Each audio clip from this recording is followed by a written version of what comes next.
1 Coríntios, capítulo 7. Quanto ao que me escrevestes, é bom que o homem não toque em mulher, mas por causa da impureza, cada um tem a sua própria esposa, cada um ao seu próprio marido. O marido conceda à esposa o que lhe é devido, e também, semelhantemente, a esposa ao seu marido. A mulher não tem poder sobre o seu próprio corpo, e sim o marido, e também, semelhantemente, o marido não tem poder sobre o seu próprio corpo, e sim a mulher. Não vos priveis um ao outro, salvo, talvez, por mútuo consentimento, por algum tempo, para vos dedicardes à oração, e novamente vos ajuntardes, para que Satanás não vos tente por causa da incontinência. E isto vos digo como concessão e não por mandamento. Quero que todos os homens sejam tais como também eu sou. No entanto, cada um tem de Deus o seu próprio dom.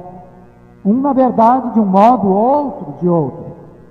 E aos solteiros e viúvos, digo que lhes seria bom se permanecessem no estado em que também eu vivo.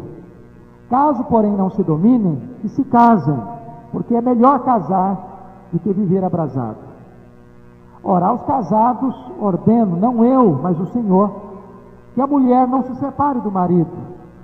Se, porém, ela vier a separar-se, que não se case, ou que se reconcilie com seu marido, e que o marido não se aparte de sua mulher.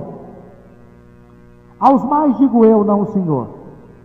Se algum irmão tem mulher incrédula e esta consente em morar com ele, não a abandone.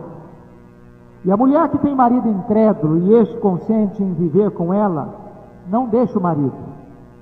Porque o marido incrédulo é santificado no convívio da esposa, e a esposa incrédula é santificada no convívio do marido crente. De outra sorte, os vossos filhos seriam impuros, porém agora são santos. Mas se o descrente quiser apartar-se, que se aparte. Em tais casos, não fica sujeito à servidão nem o irmão nem a irmã. Deus os tem chamado à paz. Pois como sabes, ó mulher, se salvarás teu marido? Ou como sabes, ó marido, se salvarás tua mulher?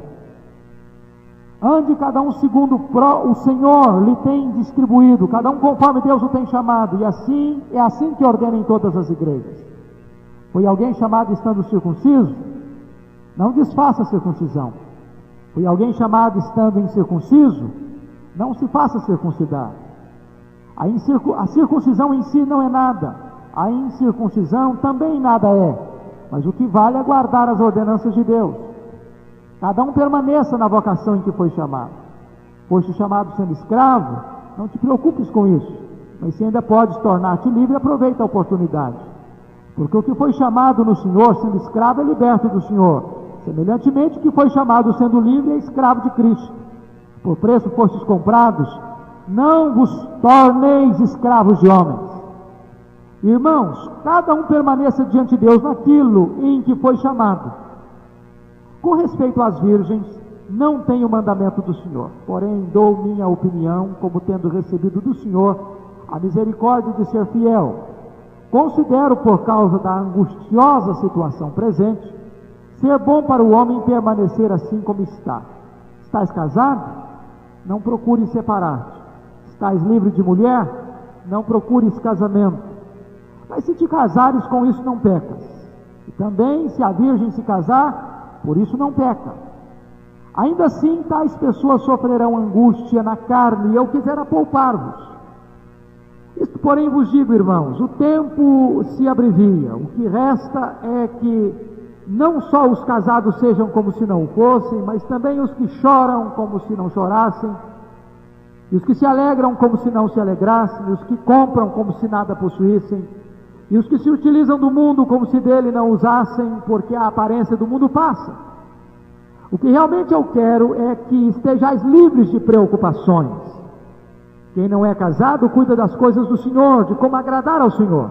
Mas o que se casou, cuida das coisas do mundo, de como agradar a esposa. E assim está dividido. Também a mulher, tanto a viúva como a virgem, cuidam das coisas do Senhor, para ser santa, assim no corpo como no espírito. A que se casou, porém, se preocupa com as coisas do mundo, de como agradar ao marido. Digo isso em favor dos vossos próprios interesses. Não que eu pretenda enredar-vos, mas somente para o que é decoroso e vos facilite o consagrar-vos desimpedidamente ao Senhor. Entretanto, se alguém julga que trata sem decoro a sua filha, estando já a passar-lhe a flor da idade, e as circunstâncias o exigem, faça o que quiser, não peca, e se case. Todavia, o que está firme em seu coração não tem necessidade, mas domínio sobre o seu próprio arbítrio, e isto bem firmado no seu ânimo, para conservar virgem a sua filha, bem fará. E assim, quem casa a sua filha virgem faz bem. Quem não a casa, faz melhor.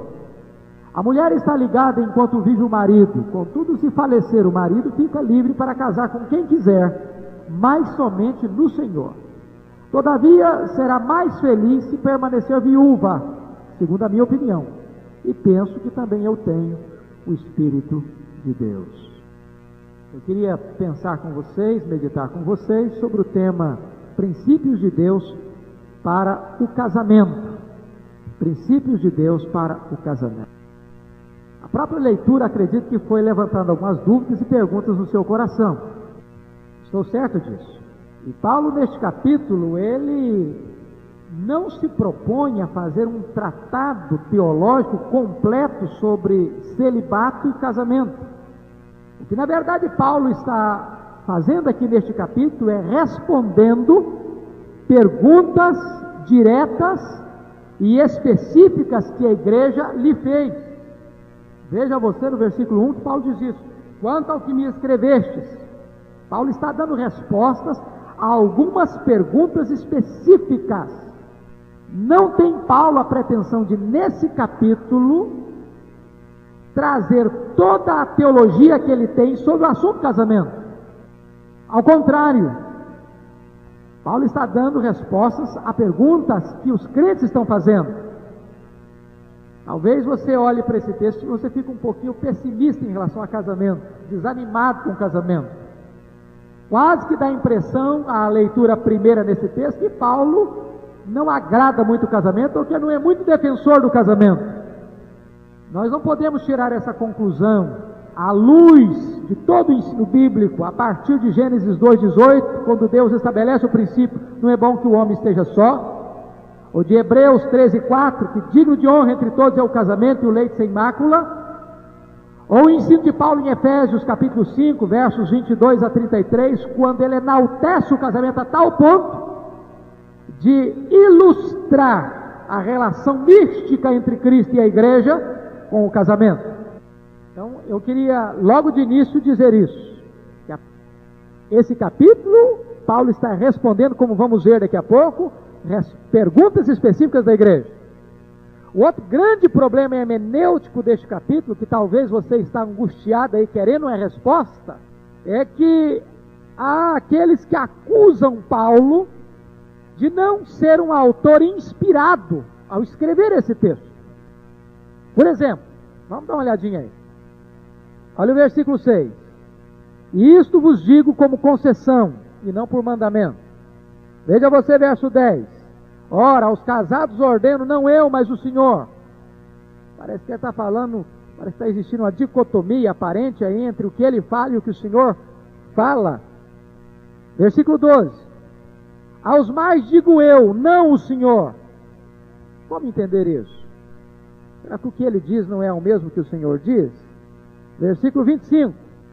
Com respeito às virgens, não tenho mandamento do Senhor, porém dou a minha opinião, como tendo recebido do Senhor a misericórdia de ser fiel. Será que esse texto é apenas uma opinião de Paulo ou é um texto inspirado pelo Espírito Santo, com autoridade apostólica? Versículo 40. Todavia será mais feliz permanecer viúva, segundo a minha opinião, e penso também que eu tenho o Espírito de Deus. O que está acontecendo aqui? Os liberais exploram esse capítulo para dizer que esse texto não recebe o carimbo, o imprimato da inspiração divina. Será que é isso que Paulo está dizendo aqui? Se vocês perceberem, meus irmãos, a chave hermenêutica para entender esse profundo dilema, que talvez seja o ponto central da dificuldade do estudo deste capítulo, é que Paulo, em vez disso, ele se refere ao que Cristo ensinou quando ele estava sobre a terra. Quando ele contrasta o que o Senhor ensinou com o que ele ensina, é que quando uma matéria Jesus tratou, especificamente sobre casamento ou divórcio, Paulo se refere ao que o Senhor disse. Você pode consultar depois nos evangelhos o que o Senhor disse. Quando levanta a igreja de Corinto uma pergunta específica, que Jesus não respondeu lá nos evangelhos, então ele particularmente responde. Estão entendendo a diferença? Não é que ele está comparando aqui que o que o Senhor falou é inspirado, agora o que ele está falando é uma opinião que não tem autoridade inspirativa. Não, pelo contrário. O que Paulo está comparando aqui é que quando Jesus tratou de um assunto, ele não emite opinião, ele não dá a sua ideia, ele não coloca a sua palavra e diz, vamos ficar com o que o Senhor já falou.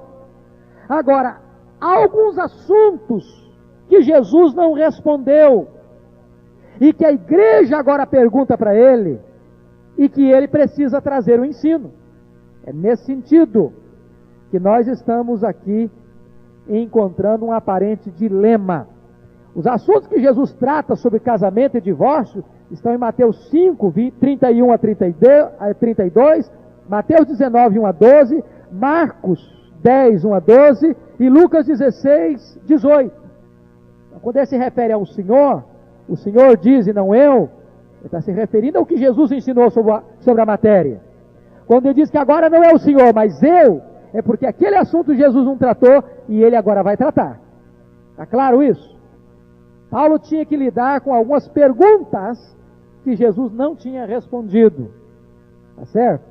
Portanto, em vez dessa posição colocar em dúvida a inspiração divina, Paulo estava dizendo que o que ele escrevia era igual em autoridade ao que Cristo já havia ensinado. Esse é o ponto principal da dificuldade hermenêutica desse texto. Paulo dirige agora este capítulo para 3 grupos diferentes. Se nós guardarmos isso, nós temos o esboço na cabeça.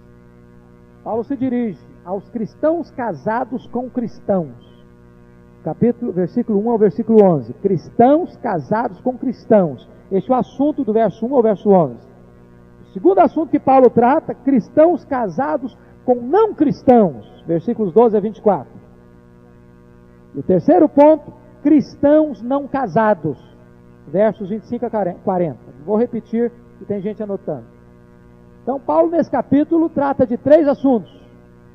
Cristãos casados com cristãos, versículos de 1 a 11. Segundo assunto, cristãos casados com não cristãos, versos 12 a 24. E o terceiro assunto, cristãos não casados, versos 25 a 40. É sobre esse assunto que nós vamos começar a tratar agora. Então, vamos lá. O primeiro ponto, cristãos casados com cristãos, versículos de 1 a 11. Paulo começa a enfrentar na igreja 2 extremos. A igreja de Corinto era uma igreja de extremos. E é desde o legalismo à licenciosidade. E surgem dentro da igreja 2 grupos extremados. O primeiro grupo era aquele que defendia a tese de que o sexo é pecado, mesmo no casamento. E esse grupo defendia que o celibato é um estado moralmente superior ao casamento. E a grande pergunta que eles levantam para Paulo é se o celibato é um estado superior, moralmente falando, em relação ao casamento. O segundo grupo, talvez formado por maioria de judeus, era aquele grupo que achava que ficar solteiro era pecado. E que o casamento não é opcional, mas é obrigatório. Que a pessoa que não casa está pecando, porque ficar solteiro ou ser um celibatário é estar numa posição moralmente inferior ao casado. Paulo enfrenta essas 2 facções, ou esses 2 extremos na igreja, e combate ambos. É muito interessante entender que Paulo diz que tanto o casamento quanto o celibato são carismatas, são dons. Como tem dom de misericórdia, dom de governo, dom de liderança, dom de evangelismo, dom de pastoreio, dom de administração, Paulo coloca o casamento como um dom. E coloca o celibato também como um dom. Em face da pergunta, se o celibato é mais santo que o casamento, Paulo vai ter que tratar do assunto. Eu queria, ao tratar deste assunto, levantar 2 pontos para vocês anotarem. Primeiro, Paulo trata da pureza do casamento, versículos de 1 a 9. Depois, Paulo trata da duração do casamento, dos versículos 10 a 11. Como é que Paulo responde essa pergunta? O que é certo? Ficar solteiro? Adotar o celibato? Ou casar? O que é correto? Impor o celibato obrigatório, compulsório, ou impor o casamento compulsório? Paulo diz, está todas as duas posições erradas. Depende do dom. Quem recebeu o dom para casar, vai casar. Quem recebeu o chamado dom de Deus, o carisma de Deus, para ficar solteiro, vai ficar solteiro. E aí Paulo vai falar da pureza do casamento. Em primeiro lugar, Paulo proíbe, em relação ao casamento, a poligamia. Veja o verso 2. Por causa da impureza, cada um tem a sua própria esposa, e cada uma o seu próprio marido. Com isso, Paulo coloca o aspecto singular de que a poligamia não é o padrão moral de Deus para o seu povo. Cada um tem o seu marido, cada um tem a sua mulher. Segunda coisa que Paulo está condenando aí a união homossexual. Cada um tem o seu marido, cada um tem a sua esposa. E a palavra aí não dá a ideia de união homossexual. E vamos entender, como disse quarta-feira passada, que a união homossexual era uma prática daquela época. Nero havia se casado com 2 homens, publicamente. Dos 15 imperadores romanos, 14 deles eram homossexuais. Então a união homossexual, no tempo de Paulo, era uma prática comum, e Paulo diz, está errado. Essa é uma prática proibida e condenada por Deus. Terceiro ponto que Paulo proíbe aí, ele proíbe o celibato compulsório. Versículo 1, quanto ao que me escreveste, é bom que o homem não toque mulher. Essa palavra tocar mulher é um eufemismo. Não significa que o homem não encostar em mulher. A palavra tocar em mulher significa casar-se. É uma palavra sinônima para se casar, para relacionar-se intimamente, fisicamente, sexualmente, regularmente com a mulher. Então Paulo está proibindo aí, ele diz, mas por causa da impureza, verso 2, cada um tem a sua própria esposa. Então Paulo está proibindo aí o celibato compulsório. Ele diz que o celibato é bom, mas não é compulsório. O celibato é permitido, mas não é ordenado. Nem todos têm o dom do celibato. Vamos ver isso? Veja versículos 7 a 9. Olha aí. Quero que todos os homens sejam tais como também eu sou. No entanto, cada um tem de Deus o seu próprio dom. Um, na verdade, de um modo, outro de outro. E aos solteiros e viúvos digo que lhes seria bom se permanecesse no estado em que também eu vivo. Caso, porém, não se dominem, que se casem, porque é melhor casar do que viver abrasado. Paulo condena o celibato compulsório. É por isso que hoje a igreja romana está ainda enfrentando sérios problemas, e a mídia está explorando isso exatamente nos dias atuais, porque o celibato compulsório não tem base bíblica. O celibato só tem sentido, só tem valor quando ele é produto, resultado de um dom espiritual. Ele não pode ser imposto. Ele não pode ser obrigatório. Quarto lugar, Paulo destaca a completa mutualidade dos direitos conjugais nos versículos 3 e 4.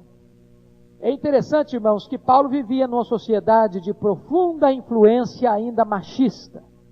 E Paulo levanta aqui a igualdade dos direitos conjugais. Olha aí, por favor. A mulher, o marido, versículo 3, o marido conceda à esposa o que lhe é devido. E também, semelhantemente, a esposa ao seu marido. Veja vocês aí, nesse versículo, que o sexo é santo. Paulo não está falando de outra coisa a não ser de relacionamento sexual.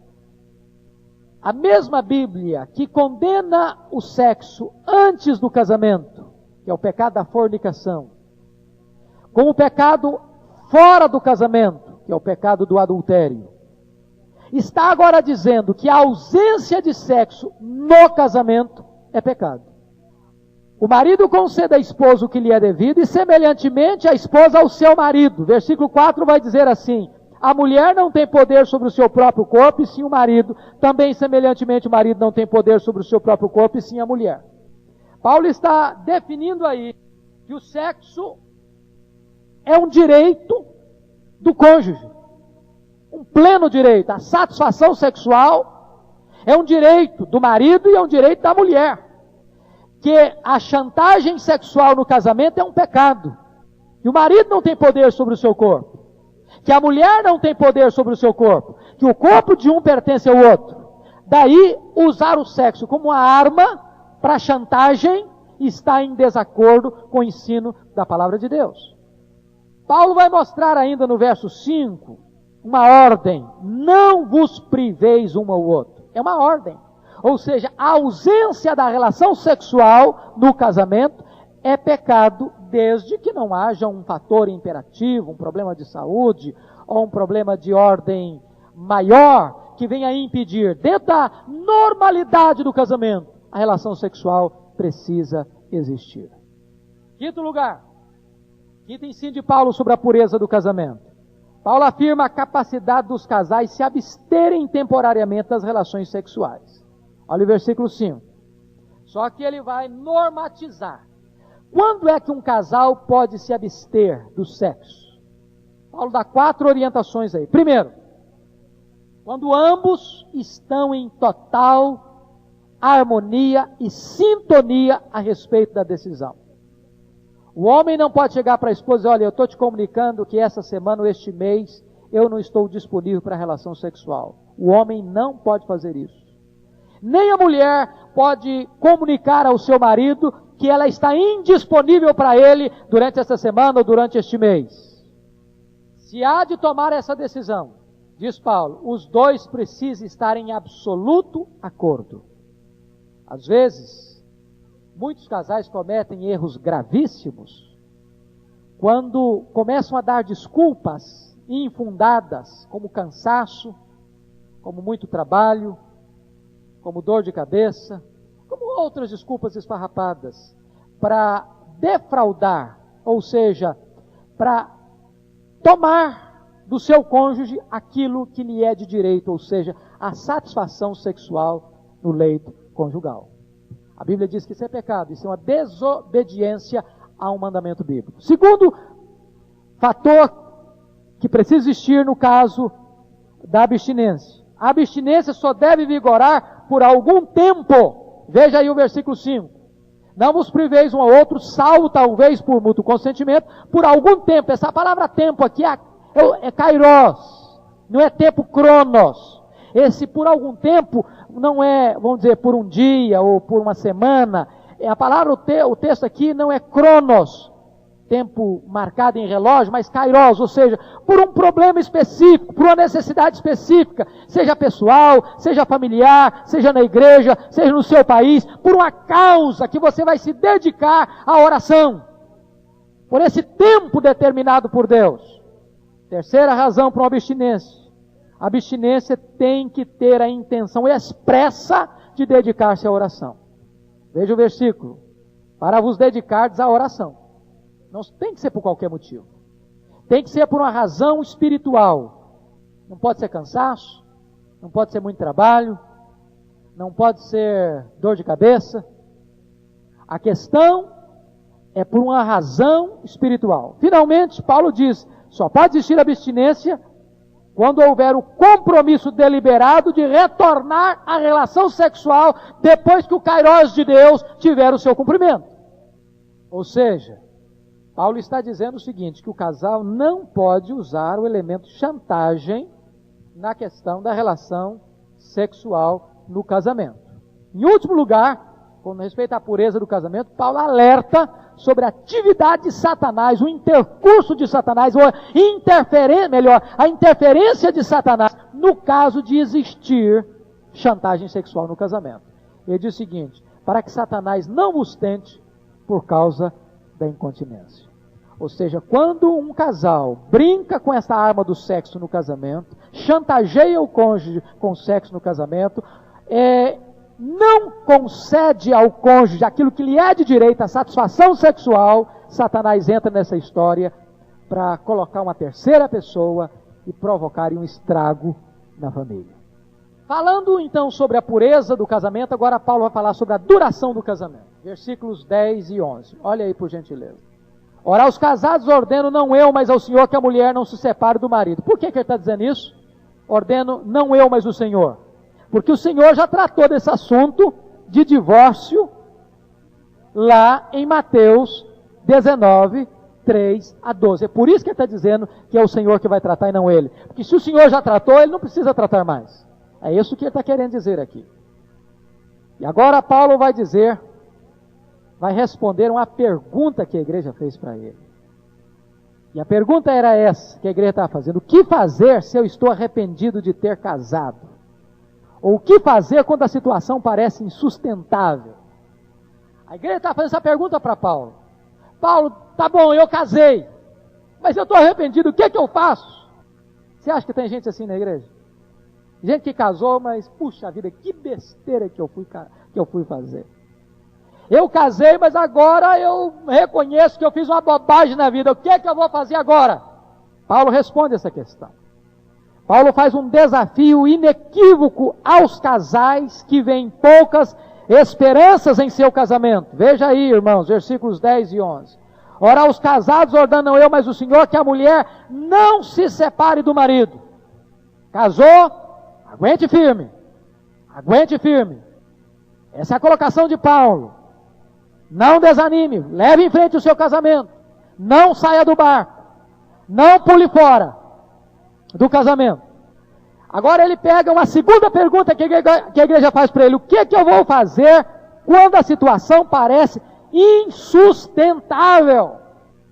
Tem casamento que a situação se torna um caso crônico e insustentável. O que é que Paulo aconselha? Paulo oferece duas soluções pastorais. A primeira, está aí no versículo número 11. Se porém ela vier a separar-se, primeiro, separar. Se a situação ela é tão dramática ao ponto de que a junção vai criar transtornos irrecuperáveis, Paulo diz então que se separe. Segundo, que fique solteira. Que o assunto muda. A partir do verso 12 até o verso 24, Paulo vai falar de cristãos casados com não cristãos. Vamos entender bem isso. Paulo não está falando aqui de casamento misto. Paulo não está falando aqui de um rapaz que namora uma moça incrédula, ou de uma moça crente que namora um rapaz incrédulo. Não é esse tipo de casamento misto que Paulo está falando. Sobre isso, Paulo deixa muito claro que ele não apoia o namoro misto. Capítulo 7, versículo 39, olha lá. A mulher está ligada enquanto vive o marido, contudo, se falecer o marido, fica livre para casar com quem quiser, mas somente no Senhor. Para Paulo, namoro misto se constitui num ato de desobediência. Se você ver 2 Coríntios 6,14, ele anda nessa mesma linha, quando ele diz assim: não vos ponhais em julgo desigual com os incrédulos, porque que sociedade pode haver entre a justiça e a iniquidade, ou que comunhão da luz com as trevas, ou que harmonia entre Cristo e o maligno, ou que união do crente com o incrédulo? Que ligação há entre o santuário de Deus e os ídolos? Então, o que Paulo está falando aqui de casamento misto é o seguinte: a igreja de Corinto era uma igreja nova, e algumas pessoas converteram-se ao evangelho depois de casadas, e de repente apenas se converte a mulher e o marido não, apenas se converte o marido e a mulher não. Essa é a problemática que Paulo está tratando aqui. Agora eles fazem uma pergunta para Paulo. A pergunta que eles levantam para Paulo responder nessa carta era essa aqui: devemos nós permanecer casados com cônjuges incrédulos? Um deles se converteu. Agora eles perguntam para Paulo: Paulo, vamos nós permanecer casados com um cônjuge incrédulo? A resposta de Paulo é um sonoro sim, é claro que vocês vão permanecer casados. Veja os versículos 12 e 13. Aos mais digo eu, não o Senhor. Preste atenção nisso. Por que ele está dizendo aos digo eu, não o Senhor? Lembram do que eu disse no início? É que Jesus não tratou desta matéria. De casamento misto, ou seja, de um cônjuge se converter depois de casado. Essa matéria é nova. Jesus não abordou esse assunto lá nos evangelhos. Por isso é que Paulo está dizendo assim, ora, é por isso que Paulo está dizendo, aos mais digo eu, não o Senhor. Como o Senhor não tratou dessa matéria lá nos evangelhos, agora ele vai tratar. Não é que esse texto não é inspirado. Lembram disso bem. Se algum irmão tem mulher incrédula e essa consente em morar com ele, não a abandone. E a mulher que tem marido incrédulo e este consente em viver com ela, não deixe o marido. É um ato de desobediência um cristão casar-se com um incrédulo. Mas se uma pessoa se torna cristã depois do casamento, ela não deve usar isso como base para a separação. Pelo contrário, ela precisa exercer a influência que ela tem como cristã para mudar e transformar o seu lar. E levar, quem sabe, o seu cônjuge à conversão. É isso que Paulo vai tratar aqui. Paulo está dizendo nos versos 17 a 24 que a conversão não altera as nossas obrigações sociais. Agora, irmãos, Paulo alista 3 fatores de encorajamento para se investir no casamento misto. Ou seja, depois de casado um se converte. A pergunta dele é a seguinte, vamos sair do casamento porque estou vivendo com um cônjuge incrédulo? Paulo disse, não, você vai continuar o seu casamento, você vai investir no seu casamento. E Paulo dá 3 argumentos para fortalecer isso. Primeiro, a realidade da santificação. Veja versículo 14. Porque o marido incrédulo é santificado com o convívio da esposa, e a esposa incrédula é santificado no convívio do marido crente.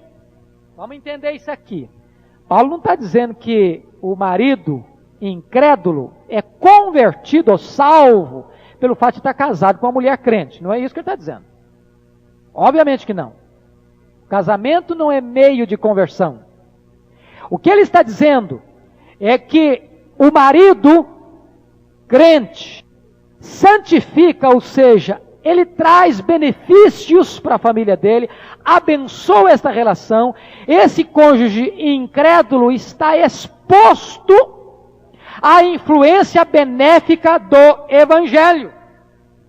Quando a fé cristã entra em um lar descrente, ela deve ser uma fonte de novas bênçãos e não de novas desavenças.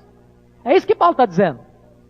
O fato de um cônjuge incrédulo conviver com um cônjuge crente possibilita a este cônjuge incrédulo conhecer o Evangelho, ser abençoado pelo Evangelho e ser influenciado pelo Evangelho. O cônjuge incrédulo é trazido para mais perto de Deus, por viver com um cristão na mesma casa. É isso que Paulo está dizendo, usando a expressão santificado. Segundo argumento de Paulo, a inclusão dos filhos no pacto. Versículo 14. Porque o marido incrédulo é santificado com o convívio da esposa, e a esposa incrédula é santificada no convívio do marido crente. De outra sorte os vossos filhos seriam impuros, porém agora são santos. Não é que Paulo está dizendo que o fato de um filho nascer num lar onde a mãe é crente ou o pai é crente, que o fato de ele ter nascido nessa relação ele está salvo. Significa que ele está incluído no pacto. Significa que ele é filho da promessa. Significa que ele está debaixo da influência do Evangelho. Significa que desde o fato de ele nascer nesse lar, ele estará exposto ao ensino, ao exemplo da fé cristã. E diz a promessa de Provérbios, ensina a criança no caminho em que deve andar, e ainda quando for velha, jamais se desviará dele. Quando a Bíblia diz que os nossos filhos são herança de Deus, herança do Senhor, são os filhos. Ele está debaixo deste pacto. E que pacto é esse? Eu serei o vosso Deus e o Deus dos vossos filhos, de geração em geração. Então esta é uma promessa gloriosa. Paulo está dizendo, não saia do casamento, ainda que o seu cônjuge não seja crente ainda, porque os seus filhos são santificados nessa relação. Terceiro argumento que Paulo vai usar para encorajar o crente a não se separar do cônjuge incrédulo é a possibilidade da conversão do cônjuge incrédulo. Versículo 16. Pois como sabes, ó mulher, se salvarás teu marido? Ou como sabes, ó marido, se salvarás tua mulher? Você não sabe, mas você pode ter esperança. Você pode fazer investimento para isso. Você pode trabalhar nessa direção. E é bonito quando a gente vê o conselho de Pedro, lá na primeira carta, capítulo 3, versículos 1 e 2. Como é que está escrito lá?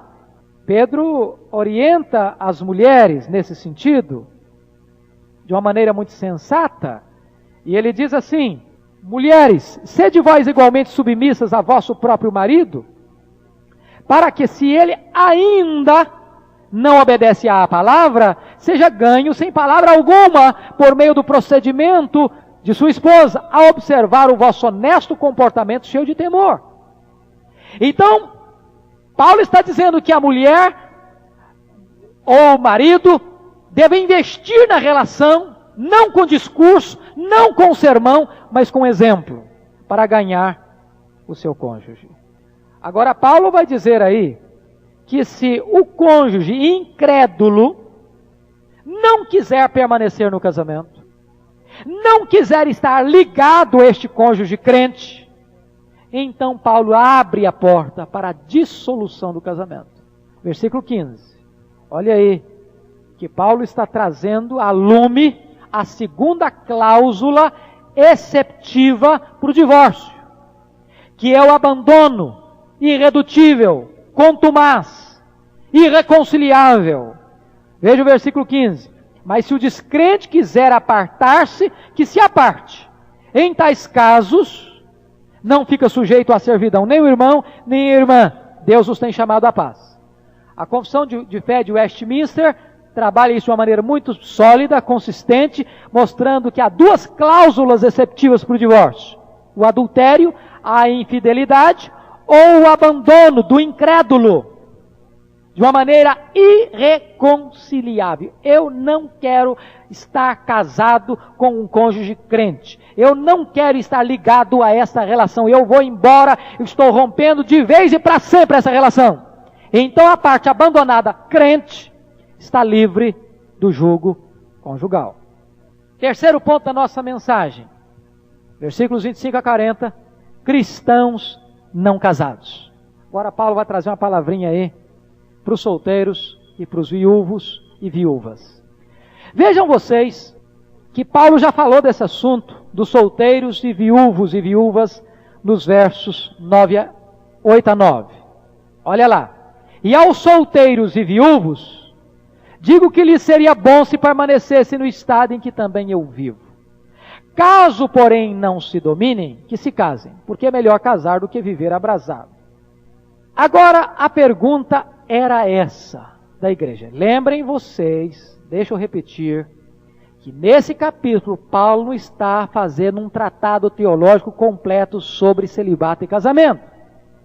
Nesse capítulo Paulo está respondendo perguntas específicas da igreja de Corinto. E a pergunta que você depreende do contexto era esta: deve um cristão se casar ou deve um cristão permanecer solteiro? O que você acha, Paulo? O que você diz, Paulo, como nosso pastor? Um cristão nos dias de hoje deve se casar ou deve permanecer solteiro? E Paulo então vai responder esta pergunta tendo em vista dois grupos. Primeiro, as virgens. Em segundo lugar, as viúvas. Eu queria que vocês prestassem bastante atenção nesse detalhe, porque se não entendermos isso, nós corremos o risco de entender mal o apóstolo Paulo e fazermos uma má interpretação do apóstolo Paulo. Vocês observam claramente que Paulo, neste capítulo, tem uma predileção pelo celibato em relação ao casamento. Se não, vejamos. Olha aí, versículo 1. Vamos ver como Paulo tem uma preferência pelo celibato em relação ao casamento. Quanto ao que me escrevestes, é bom que o homem não toque mulher, ou seja, não se case. Veja o versículo de número 2. ou melhor, versículo 26. Considero, por causa da angustiosa situação presente, ser bom para o homem permanecer assim como está, ou seja, no estado de casamento. Versículo 32. O que realmente eu quero é que estejais livres de preocupações. Quem não é casado cuida das coisas do Senhor, de como agradar ao Senhor. Mas o que se casou cuida das coisas do mundo, de como agradar a esposa. Versículo 38. E assim quem casa sua filha virgem faz bem. Quem não a casa faz melhor. Versículo 40. Todavia será mais feliz se permanecer viúva, segundo a minha opinião, do que casar. Ora, por que Paulo, embora ele tenha combatido a ideia daqueles que achavam que o celibato é moralmente superior ao casamento, por que é que Paulo tem uma certa predileção pelo celibato em relação ao casamento? Embora tenha ensinado nesse texto que tanto o celibato quanto o casamento são dons espirituais. Nós temos que entender isso, irmãos. Do contrário, nós vamos chegar a uma conclusão equivocada. Temos que entender que Paulo está mostrando isso por causa de fatores circunstanciais daqueles dias em que ele estava vivendo. Se não, vejamos. Versículos 26. Olha aí. Considero por causa da angustiosa situação presente. Grife isso aí. Por causa da angustiosa situação presente. Versículo 28. Ainda assim, tais pessoas, se casarem, sofrerão angústias na carne. E eu quisera poupar-vos. Versículo 29. Isso, porém, vos digo, irmãos, o tempo se abrevia. E o que resta é, não só os casados, sejam como se não fossem. O que ele está querendo dizer com isso? Versículo de número 32. O que realmente eu quero é que estejais livres de preocupações. Então eu quero chamar a atenção aqui para 3 fatos circunstanciais sérios que Paulo levanta para descrever essa questão e quase que de uma recomendação que casar é bom, mas ficar solteiro ou viúva é melhor. Primeiro, é o que ele chama da angustiosa situação presente nos versos 26 e 28. O que é que Paulo está querendo dizer com isso? Considero por causa da angustiosa situação presente. Meus irmãos, o problema é o seguinte aqui. Paulo está se referindo ao contexto em que a igreja estava prestes a entrar. Ele já estava em Éfeso escrevendo essa carta. Se você ler no livro de Atos, na segunda carta aos Coríntios, você pode abrir a sua Bíblia, 2 Coríntios 12, 2 Coríntios 1, versículo 8. Porque não queremos, irmãos, que ignoreis a natureza da tribulação que nos sobreveio na Ásia, porque foi acima das nossas forças, a ponto de nos desesperarmos até da própria vida.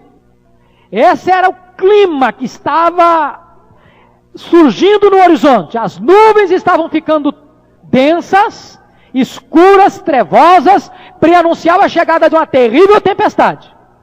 Jerusalém estava prestes a ser cercada.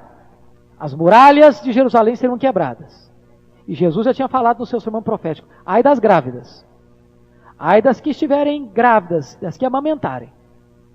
Por que Jesus disse isso? No sermão profético, porque aquilo tem 2 aplicações. Tinha uma aplicação para o ano 70, quando Tito Vespasiano entrou em Jerusalém, ele quebrou os muros, rasgou as entranhas das grávidas com a espada, os seus soldados. As mulheres grávidas não podiam correr para se livrarem. E Paulo está dizendo que quem é casado, numa hora de tribulação, de guerra, de perseguição, de fuga, esta pessoa sofre terrivelmente. Já imaginou um pai fugindo, deixando o filho para trás? Já imaginou a mãe fugindo da guerra e deixando um filho para trás? Já imaginou o marido fugindo e deixando a mulher para trás? Paulo está mostrando que o clima está de guerra, e a guerra está chegando. Nero já está com a sua insanidade, começando a ensaiar perseguição aos crentes. Roma seria incendiada em 64, e os cristãos seriam caçados e perseguidos e mortos por todo canto no império. O que é que Paulo está dizendo? O contexto imediato era a destruição de Jerusalém, a imediata perseguição dos cristãos, a loucura crescente do imperador Nero, que já estava começando. E o que isso aí tem a ver? Os crentes eram como um exército prestes a entrar em um conflito extremamente desigual, em um país inimigo por um tempo prolongado. E em vista dos tempos tormentosos, Paulo acha que era melhor que os homens permanecessem como estavam. Quando os mares se encapelam, não é hora de mudar de navio. É nesse contexto, é nesse sentido que Paulo traz essa palavra para a igreja. Perceba você que no verso 26 ele está dizendo que aquele era um tempo de profunda tribulação, angustiosa situação presente. O versículo 32 era um tempo de preocupação. Não foi só na época de Paulo, não. Se você olhar, alguns homens de Deus tiveram alguns problemas no ministério em função do casamento. Por exemplo, John Wesley. Não sei quantos de vocês sabem, mas John Wesley teve problemas gravíssimos no seu casamento. O grande espinho na carne de Wesley foi o seu casamento. Chegou ao ponto mesmo no final da vida que a mulher o abandonou. George Whitefield teve sérios problemas com as suas intensas viagens evangelísticas e de avivamento, porque a sua esposa ficava quase todo o tempo sozinha. Ponha-se no lugar do apóstolo Paulo, diante da situação de Paulo, se ele fosse casado ou se ele tivesse filhos. Como é que seria? Um homem que estava viajando constantemente, sendo preso aqui, sendo preso acolá, de cadeia em cadeia, de prisão em prisão. E ele diz que se você está casado, você tem que cuidar do seu casamento. É nesse contexto é que Paulo coloca essa questão. Segundo lugar, segundo argumento que Paulo vai usar, aquele era um tempo de mudança. Versículo 29, olha aí. Isso, porém, vos digo, irmãos, o tempo se abrevia. O que resta é o que não só os casados sejam como se não fossem, mas também os que choram como se não chorassem, e os que se alegram como se não se alegrassem, e os que compram como se nada possuíssem, e os que se utilizam do mundo como se dele nada usassem, porque a aparência desse mundo passa. Num tempo de guerra, num tempo de perseguição, num tempo de cerca, num tempo de diáspora, num tempo de fuga, você não pode se prender a nada. Paulo está dizendo, a crise está para começar. A crise está chegando.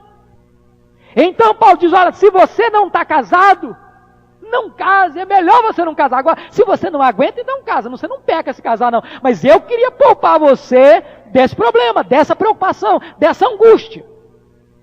Terceiro fator que Paulo levanta, é que a aparência deste mundo passa. Veja o verso 31. Os que se utilizam do mundo como se dele não usassem, porque a aparência deste mundo passa. A palavra aparência aqui é muito importante, porque a palavra esquema no grego é a aparência que está mudando sempre. O que Paulo está querendo dizer com isso? É tolo aquele que investe em um esquema que está em rápida desintegração. Por isso Paulo tem aqui 5 recomendações. Versículo 26, ele diz, a permanecer como você está. Se está solteiro, fique solteiro. Se está casado, não saia do casamento. Versículo 27, ele diz para você não procurar casamento. Versículo 28, ele diz, se casar vai sofrer angústia na carne. Versículo 32, ele vai dizer, você vai ter preocupações adicionais se você casar. Versículo 34, vai estar com o coração e o tempo divididos. O coração, o casado está fragmentado. Ele tem que cuidar das coisas do mundo, de como agradar a esposa, de como agradar o marido, e ele não vai ter tempo integral para cuidar das coisas do Senhor num tempo de perseguição, num tempo de fuga, num tempo de diáspora. Se nós não entendermos esse contexto, meus irmãos, nós vamos achar que Paulo é o maior defensor do celibato e um grande crítico do casamento. E não é este o ensino de Paulo. Chamo a atenção repetidamente para isso, porque, volto a dizer, você tem que pegar, se você quer conhecer o ensino de Paulo sobre casamento, estude todos os textos que Paulo trata disso nas suas demais cartas, para que você não tenha conclusões fragmentadas do pensamento paulino. Nesse texto, Paulo está dando respostas a perguntas objetivas.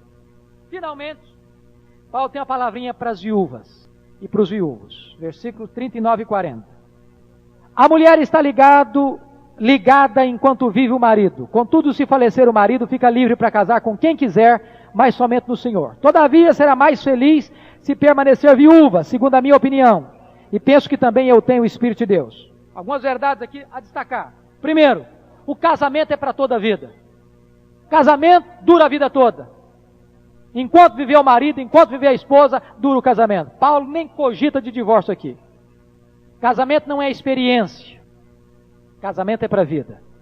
Segundo, casamento é só para esta vida e não para a eternidade. A teologia mórmon do casamento eterno é uma heresia. Tem gente que acha que vai continuar casado no céu. Isso é tolice. Você não vai ser marido da sua mulher lá no céu. Você não vai ser mulher do seu marido lá no céu. Casamento acaba com a morte. O casamento dura enquanto dura a vida. Morreu, o casamento acabou. Lembram que quiseram pegar Jesus no contrapé com aquela pergunta? Jesus, no regime do levirato, um rapaz casou com uma mulher. No levirato, se um rapaz casasse com uma mulher, tivesse outros irmãos, e ele morresse, a mulher ficasse viúva, tinha que casar com os outros irmãos. Ia casando, até dar descendência. E aí, quando chegar para Jesus com essa pergunta, Jesus, olha, fulano de tal casou. E aí morreu. O irmão dela casou com a viúva, morreu. Ou seja, morreram 7 irmãos. Isso aqui é uma mulher perigosa, né? Aí chega para Jesus e pergunta, e agora, lá no céu, quem é que vai ser marido dela? Porque todos os 7 casaram com ela. Teologia dos mormons. Jesus diz, errais não conhecendo as escrituras e nem o poder de Deus.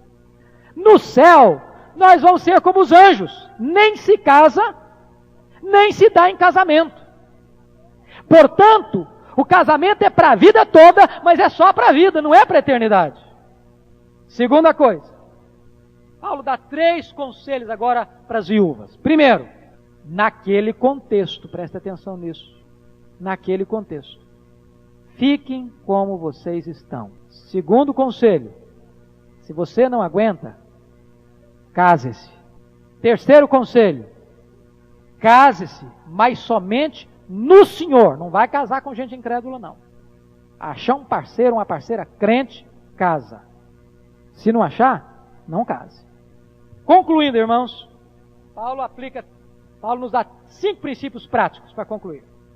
5 aplicações práticas. Primeiro, leve o dom do celibato a sério. Celibato é dom. Se você fica doido para casar, você não tem dom de celibato. A pessoa que tem o dom de celibato nem fica com o coração angustiado com esse negócio de casamento. Agora, se você tem o dom de casamento, é uma bênção.